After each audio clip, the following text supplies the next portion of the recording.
আচ্ছা, reels, video, post, history এগুলা কোন জায়গা থেকে ছাড়লে সব থেকে ভালো সেটা কি আপনি জানেন?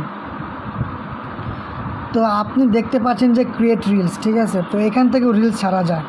আবার আপনি প্লাস আইকনে টিপ দিলেও এখান থেকে দেখতে পাচ্ছেন যে পোস্ট, হিস্টোরি, রিলস, লাইভ, ঠিক আছে? তো এখান থেকেও ছাড়া যায়।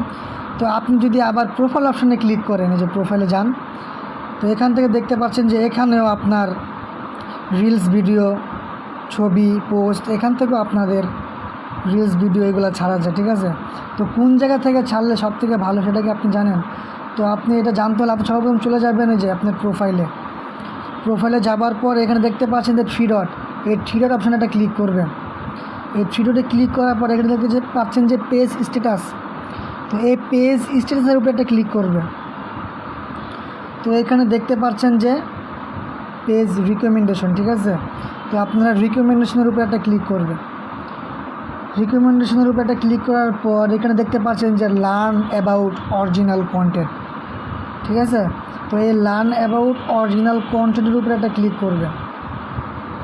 এখানে দেখতে পাচ্ছেন যে গেট স্টার্ট, এই গেট স্টার্টের উপরে ক্লিক করার পর নেক্সট আবার নেক্সট বাটনে ক্লিক করবেন।